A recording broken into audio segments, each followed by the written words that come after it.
Welcome to Old Fashioned Finance, the podcast that mixes cocktails and high finance. I'm your host, Caleb Frankert, and I'm joined by my good friend and fellow money muddler, Jason Burnell. Caleb, can a podcast about finance be entertaining? Not without alcohol. That's turkey for, well, let's mix it up. Oh, that was a turkey. That wasn't very, it wasn't very good. It wasn't. You should stop immediately. All right, I will. I was wondering what in the world that was. It reminded me of Spaceballs and Like the Police Academy movies. What's the actor's name? Michael. Beep-bop, beep-bop, boop. He's the sound effect guy. Yeah. He did all the. They were awesome. We're missing the bleeps, the creeps, the sweet. Yeah, that's a good movie. Spaceballs. Yeah. Wow. And we referenced that earlier this week. Did we? We did. Remember I said the Pizza the Hut. Yeah, Pizza the Hut. Yeah. We were Yeah. describing one of our children that was real fat when they were babies. Oh. I called them Jabba the Hutt. I missed that part. Yeah. Anywho, Jason, That's okay. it's Thanksgiving week. It is. I know. I got my stretchy pants on. It's better than no pants. Sweaty pants. You know what? Here's the deal. I think maternity pants would be wonderful. Nicole describes her pants as like her, I forget what she called them, but she basically admits to wearing maternity She pants. kept her maternity clothes for Thanksgiving week. That's great. I mean, I get it. I mean, a built-in big stomach. It makes tons of sense. You know, a pair of pants that grows with you for the holidays. Yeah, it makes sense. Yeah, I like it. Yeah. Expando-matic. I'm done trying to impress people, so I don't know, man. That shirt today. Woo! What? It's impressive. It's hugging all of my curves, that's for sure. It's a sensual It's shirt. It's form fitting. Form fitting. It's Yeah, form there you go. fitting. Yes. It's not meant to be as tantalizing as it is. But Tantalizing.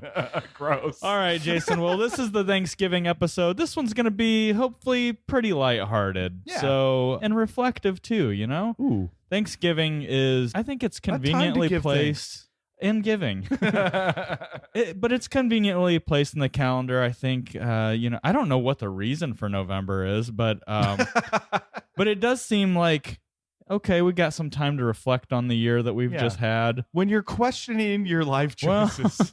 Yeah. Well, we'll get to that. First, let's get into the drink, Jason. Yeah. Here's the deal. We had a drink similar to this a couple of weeks ago. Yep. We did feature this drink on the podcast way at the beginning, Rerun. but we never really featured it, I guess. Right. It was kind of lumped in with other drinks in the category. So this week, we are going to give it its own episode. Woo! What got me thinking about this was the episode we had a couple weeks ago, the white Negroni, remember? Yes, I do And it remember. got me thinking, it might be time to go back and visit that. And I'm scared. I'm not even sure why, Jason, but a Negroni to me is when I think of Thanksgiving and I think of cocktails, I think Negroni.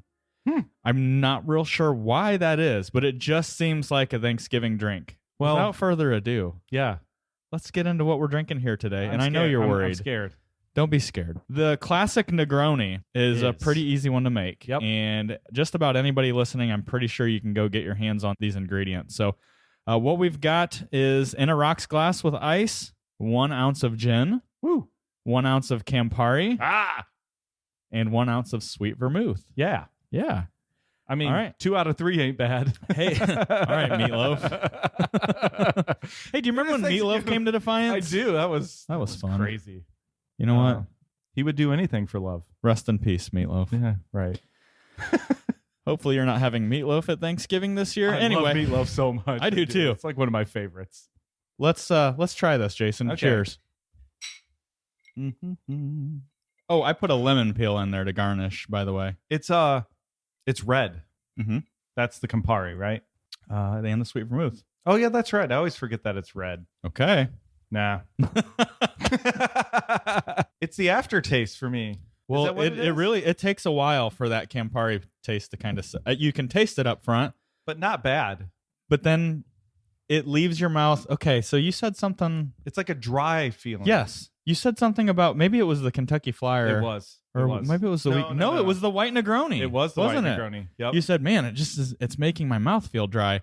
You definitely get that on the finish with this one. But that's where the taste is. It is.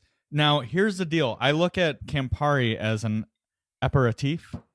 Ooh. I believe it's in the category of bitter aperitif. Yeah. Which it's kind of like an appetizer before a meal. It's something to get the appetite going. Right. So that makes sense, right? That dryness. Yeah, because I mean, you're like, what would you pair like a dry wine with, right? Yeah, I'm thinking turkey, sense. man. Right, I'm thinking turkey goes with Maybe this. that's why you're something salty. There's right. Put some moisture back in my mouth. So yeah. Anyway, it's not that bad. If you go way back to that Campari episode, which I believe way back, reminds me of Office. It's Office Space with the therapist. Remember when he's trying to hypnotize him? He's like, no, he's saying way down. Way down. We're going way and then back. He dies. Way back. So we're going back like 80 episodes. Yeah. Dang. To I think that it was. You said episode 5. My Heart Will Go On. Yeah. I can't remember if it was part 1 or 2. It was a 2-parter. It was part 2 because Jack Rose was was the first one. It was insurance. So yeah, you might not have clicked on that one because insurance is not a super exciting Not as topic. fun as the Thanksgiving episode. But you know what? In the last 80 episodes, you've tried this. I've messed given around up on with Campari. Yep. And I'll tell you, we went to a distillery in Covington, Newport. I don't know what they claim as their home, Cincinnati area. New Riff Distillery, which is pretty well known at this point. Yeah. Pretty young as far as distilleries go. Place. They make great stuff, and it's a really, really fun place to go. Their bartenders there are awesome. We have talked about them on the podcast before because I've made a few visits down there. Their bartenders are fantastic. I remember when we went down and I talked to it's been a while. I remember seeing Campari on the bar, and I said, "Ooh, why? Is there any good use for that?" And the bartender, I believe it was Katie. Yep. I think she's like head of marketing. She said, "Oh yeah, there's a place for it." And I said, "Ew. You're not convencing me." What did they make you? I'm pretty sure it was a Boulevardier. I think it was too. That's what I remember. I can't remember if we did Boulevardier on the podcast. We've got this bottle. Time. We need to use it up on something. Well, I'll tell you, I went into it with an open mind because at that time, I believe my words were, I don't know, that tastes like toilet bowl cleaner. I've never tasted toilet bowl cleaner, but that's what I imagine it would taste like. Toilet bowl cleaner smells like it tastes. Yeah, like I'm not gonna pour a glass of Campari neat. No way, Jose. No. Gosh. But you know what? What she came back with was delicious. It was really good, and it just got me thinking, Jason, like most drinks, and God bless you if you listen to this podcast and you don't like cocktails. I've talked to quite a few people who listen regularly, and they're not into whiskey or cocktails at all. God bless you. But you know, some of the reason for not being into it might be that you haven't had a good bartender make a drink the right way, and so I'm going to put this in the category of Campari can be great if it's used properly. However, it's pretty often abused. And I mean, if it is the lead actor in any cocktail, it's going to mess you over. It's kind of like lemon juice where it takes front and center stage. Now, okay, we got Jen in here. I mean, that's a good start for us. I mean, we like Jen a lot, and it's got a florally kind of taste. I feel like it's probably offsetting some of what's in that Campari, and then the sweetness is there. The vermouth, yeah. So I don't know. I feel like there's probably out there a smart bartender that needs to send us an email or reach out to us because they probably understand where this fits. Yeah. And like the Campari is not something you're just going to say, oh, you know what? I like old fashions. What if I throw a little Campari in there? That's probably not going to work. It's going to be a good way for you to pour an old fashioned down the drain. This is kind of like where a professional chef knows what pairs well with other things and complements other things. So are you saying we have to experiment with this more? Yeah, I do. So I took this bottle home actually because you were like, well, we're not going to drink it here. So I started playing around with this a little bit. And you know what? I really think that if you're first exposure to Campari was like mine, and let's be honest, I think we've gotten better at mixing drinks as this podcast has gone on. It's ruined us for going out to get a drink. Well, it does sometimes. Yeah. But I would say if your first experience was like ours, this is a really good drink to cut your teeth on with Campari. So if you want to give it a second chance, try this Negroni recipe. It's very easy. 1 ounce gin, 1 ounce Campari, 1 ounce sweet vermouth. It would be hard to screw this up. And like I said, I put lemon peel and dropped it right in the drink. So here's the interweb says Campari, bitter, spicy. Definitely bitter. Spicy. and sweet. There is some sweetness there. There really is. That is like all of the tastes. Almost. Yeah, but bitter definitely shines bitter through. Sweet. And it dries your palate. Yeah. You can feel it almost just drying your palate as it finishes. Strong bittersweet flavor with notes of orange peel, cherry, clove, and cinnamon. Cinnamon? How many of these have you tried? Cinnamon. So yeah, clove, that's something I didn't pick up, but now I'm getting that a little bit. Yep. Well, I got grapefruit out of it actually, but it didn't say anything about grapefruit, did it? It didn't. Okay. It really reminds me a lot of grapefruit, which for me, a little bit of grapefruit goes a long way. Used properly, I'd put it in that category. You should try this. I think there's a chance that folks would like it, and it'd be a surprise. I would not reject this drink, and we've rejected many drinks that don't have Campari. This is true. No, I like it. I'm a fan of this. This is a Turkey Day drink. This is a Thanksgiving drink for me. Yeah. Speaking of Thanksgiving, man, I am excited. I love it. I know you do. Jason, it's my favorite holiday. I know it is. No, it's great. You know why? I love it because it's got all the great things that Christmas has to offer, except for no pressure of gift giving. And you're a great gift giver. I know, but I rack my brain. It's really, I put a lot of thought into gifts, and there's no pressure with Thanksgiving, right? You show up with a mediocre side dish. There's a whole bunch of them. There's lots of desserts. Turkey's great. As long as it's not like Chevy Chase quality turkey, you're usually in pretty good shape. Hey, there's always a couple. But meat if the options. Sides are okay, it doesn't even matter, does it? Yeah. Even if your Jello has cat food in it. I'm trying to. Does your cat like Jello? I don't know about the cat, but I sure am enjoying it. So I always say that what I love about Thanksgiving is the 3 Fs: family, food, football. Ooh. Yeah. I would throw a 4th F in there, actually, though, as I was thinking about today's episode, and I think faith goes in there, too. Oh, definitely. Because it is a time, as we get older, to be more reflective on the year that you've had. Jason, it wouldn't be a Thanksgiving episode unless we talked about what we're thankful for this year. Okay, yeah. What are you thankful for, Jason? Wow. This is a big one. You know what? You didn't know that you were going to say Campari at the beginning of this episode, and I'm not going to say it now. Obviously, I couldn't go without mentioning my family. We live in an awesome community that supports us. It is humbling. Yeah. Okay. We just got done with a client appreciation event here, and pretty big event. It was big, and we never have done that before, and it was humbling. I never made 50 cocktails in the matter of a couple hours like that. I will say, all the guests were thankful for Caleb's cocktails. It was great. You're right. Yeah, and I mean, to be able to raise a family in a community that supports us, my family by themselves, obviously I'm thankful for, but that's pretty cool. It's nice to live in a community that feels like family as well, right? Right. Yeah. It's crazy. Even when you're trying to buy groceries at Meijer and you can't get out of the dang store because you keep running into people. Jason, I screwed up this weekend. My wife was... she was with the kids at her mom's church for their church bazaar. They were selling some things, and I forget what all the proceeds went to, but they made little like crate blankets for cats and dogs and stuff like that. And so it was kind of cool because my wife's doing a better job of teaching our kids about money. So she gave them some seed money to buy the materials for the blankets. Then they made it. Then they sold it. Sure. And then, they got to see the money and then kind of give it to the charity that they were all, supporting. But anyway, long story short, because of that, I got stuck with grocery shopping duty. Ooh. Now, you know that I hate the grocery store. Oh, gosh. I am not I'm thankful for the grocery store. I'm just thankful when I don't have to go in there.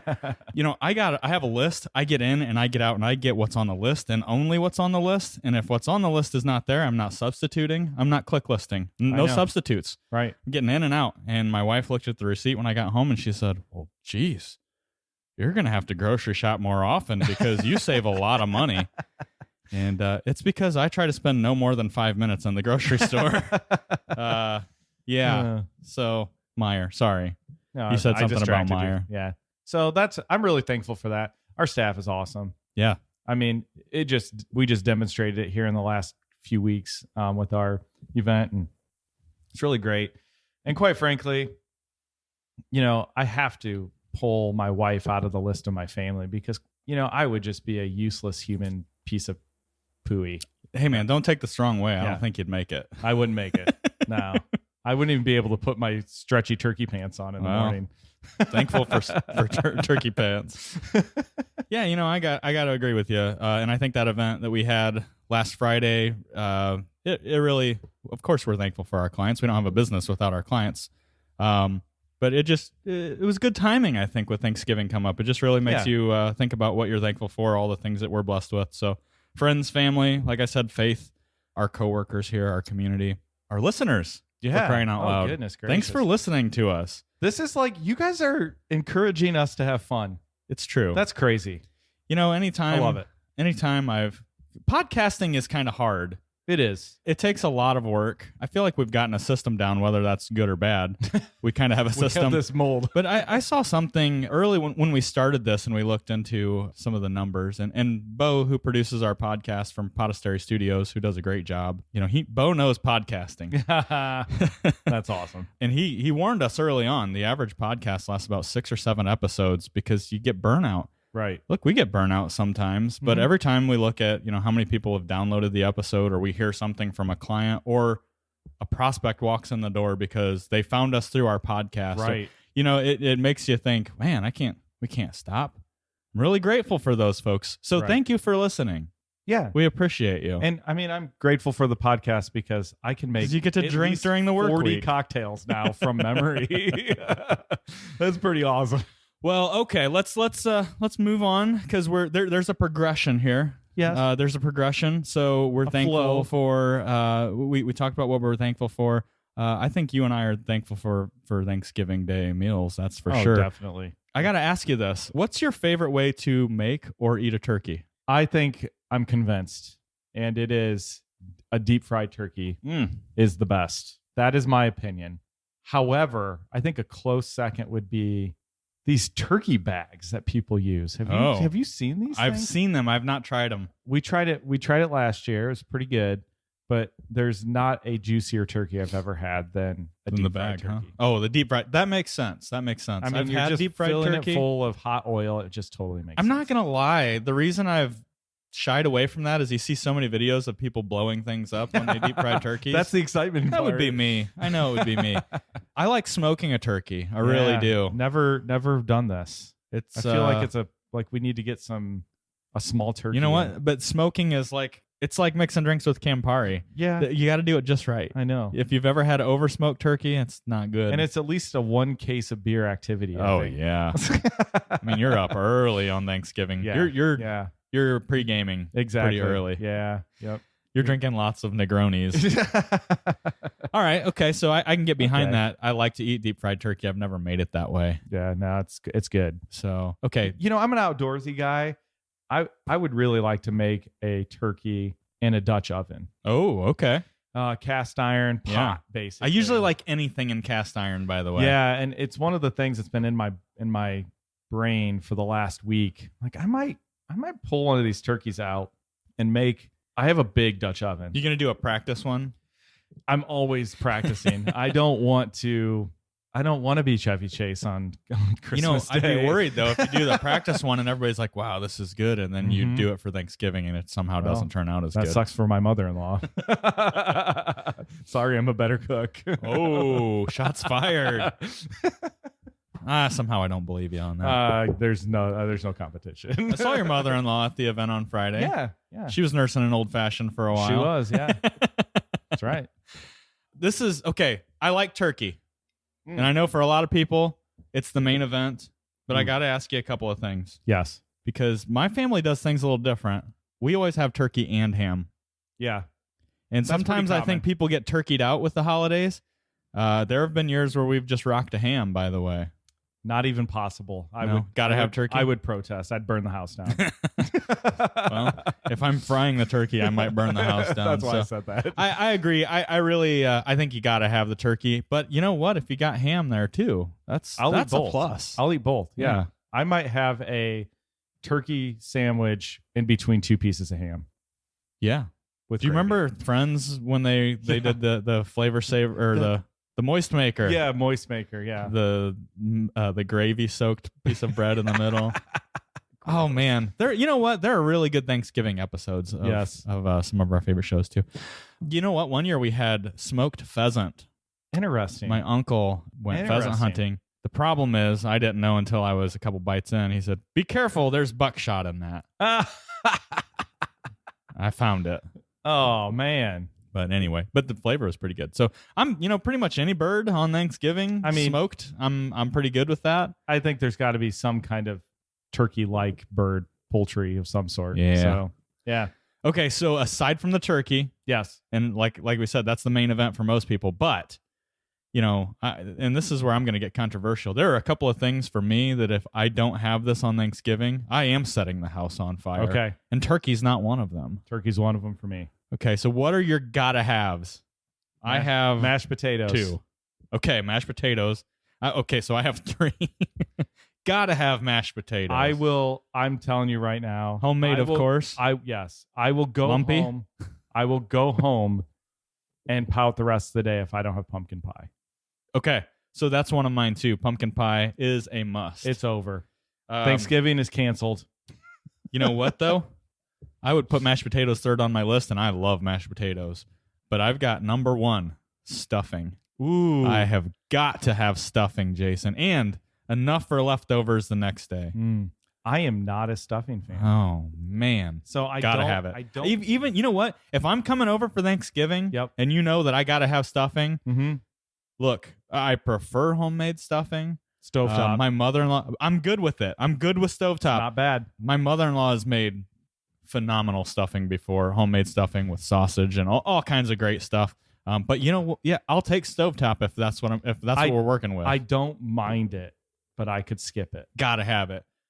And I put gravy right on it too. Just So another thing that maybe makes me non-American, I don't really like gravy that much.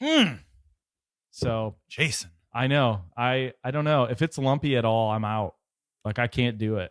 But do you like lumpy mashed potatoes? Oh, yes. Okay. All right. And I actually prefer all the skins left on the potato. Oh, yes. So more like smashed potatoes. I love them. I agree with you there. Yeah. All right. So, we talked about the gotta haves, and we both said pumpkin pie. Are you a Cool Whip guy or not? So I didn't used to be. That's interesting. I've converted. Me too. That's My wife converted me. Yeah. I'm like, I don't know. When we got together, I would get pumpkin pie and no Cool Whip, and she's like, "What in the world are you doing?" And I think in her mind, pumpkin pie is a Cool Whip delivery system. Yeah. It's got to be 3 inches thick right, on top. Right. I saw a funny meme that had a piece of pumpkin pie in a Cool Whip bowl with the Cool Whip, and it's like, this is the right way to have pumpkin pie. I mean, I could go either way. I love pumpkin pie. And I was sitting in my office yesterday eating the rest of that pumpkin pie that those people. Is that where it went? That was a big pie. It was a quarter of the pie, just for the record. Yeah. I gotta have it. I gotta have pumpkin pie. My grandma's recipe is killer. I love a lot of cinnamon, lots of ginger. I like it to be spicy. Lots of allspice. Yep. It almost looks brown. And I'll tell you what. Yeah, I'm a believer when it comes to Cool Whip. Now I won't burn the house down. No. If there's no Cool Whip, but if I don't get there first, which will never. People are very opinionated when it comes to Cool Whip or no. I agree. And they'll get mad. They'll get mad if you if you have the wrong answer. If you look at me again, I'm not that upset. Well, Jason, we've rambled on. This is a finance podcast, so we're gonna make it legit here a little bit, and we're gonna talk about some things. But more or less, this has been a fun episode, I think. But the cost of Thanksgiving dinner. Yeah. Let's get into. I found some really interesting numbers. And I tried to corroborate with multiple sources. So I'm not going to quote any sources on this because most of what I've got down here. I don't think anyone's going to refute your numbers. I don't want anybody to email me and be like, your numbers are bullcrap, because I have researched this, but I could still be wrong. I thought this was interesting because what has been, what I'm not thankful for is inflation. And all the inflation talk that's gone with this year. And exactly. And yeah, it is going to affect your Thanksgiving dinner. So Jason, starting with the main event. Did you know? Well, first of all, did you know there's a turkey shortage, supposedly? I don't believe it. Avian flu has wiped out a lot of them. I do know. We've got a very big turkey farm who grows, grows turkey? Breeds. I mean, they supply turkey all around the country. Yeah. And they're probably one of the biggest suppliers. There was an avian flu outbreak. They had to They had to euthanize lots and lots, in the millions, from what I've heard. Yep. So that's going to make things go up by itself. And things like that happen. It's unfortunate, but it does happen. So the average turkey is 17% more expensive than it was last year, Jason. That's a lot of turkey. That's a lot. But you know what? That's not the most vile offender on this list. I know that one. I don't think anyone's going to be surprised by this one. So potatoes. Okay, now here's the deal. Potato. There was this is, again, another perfect storm, right? When you talk about like the Depression survivors, right? The Great Depression survivors. They had potatoes, right? Potatoes was like poor people food, right? You always had potatoes. They were digging them out of their backyard, though. I think that's a difference. Okay, but 16 to 23%. That's a pretty big range on potatoes. Big. That's a lot. Yeah, your smashed potatoes cost a lot more than they did last year, Jason. Yeah, that makes me angry. Gravy, which you're going to skip this altogether this year because you're not that big of a fan of gravy. Nope. It's 15 to 16% more. Make some gravy with them giblets. I don't know if I've had giblets, but I don't know. Yeah. Oh, you probably have had gravy with giblets in it. Almost guaranteed. I probably like it. You probably do. Butter.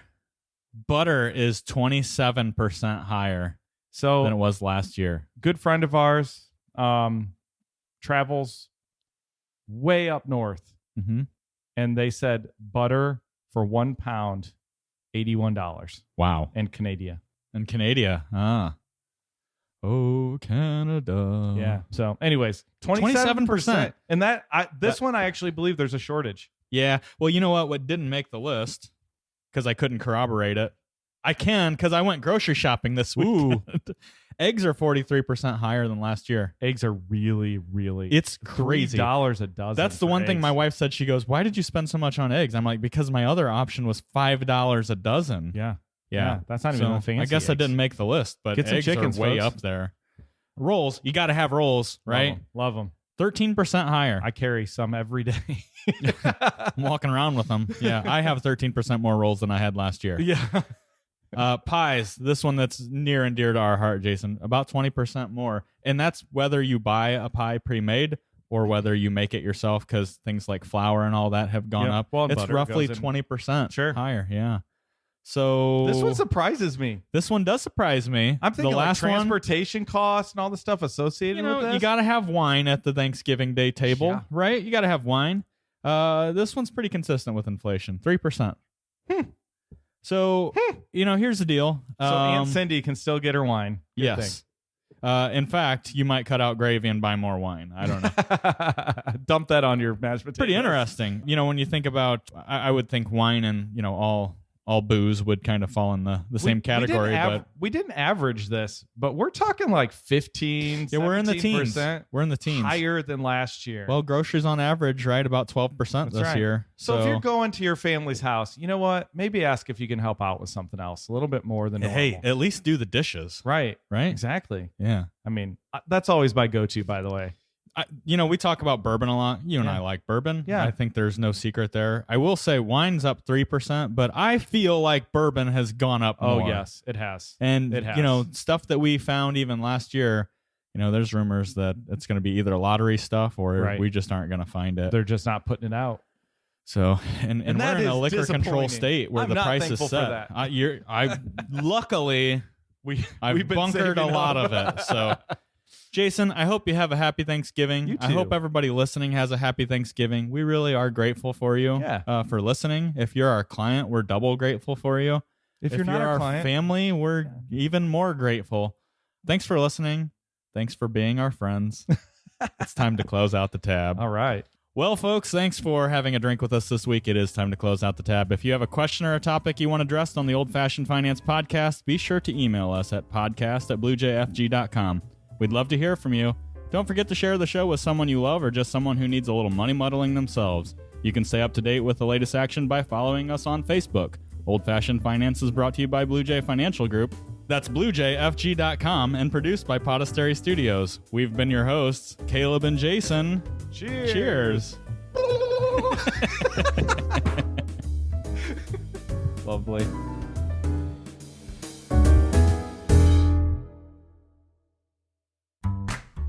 Blue Jay Financial Group, LLC. Blue Jay is a registered investment advisor registered with the state of Ohio. Registration does not imply a certain level of skill or training. The presence of this advertisement on this podcast shall not be directly or indirectly interpreted as a solicitation of investment advisory services to persons of another jurisdiction unless otherwise permitted by statute. Follow-up or individualized responses to a consumer in a particular state by Blue Jay and the rendering of personalized investment advice for compensation shall not be made without first complying with jurisdiction requirements or pursuant an applicable state exemption. All verbal and written consent on this presentation is for information purposes only. Opinions expressed herein are solely those of Blue Jay unless otherwise specifically cited. Material presented is believed to be from reliable sources, and no representations are made by our firm as to other parties' informational accuracy or completeness. All information or ideas provided should be discussed in detail with an advisor, accountant, or legal counsel prior to implementation.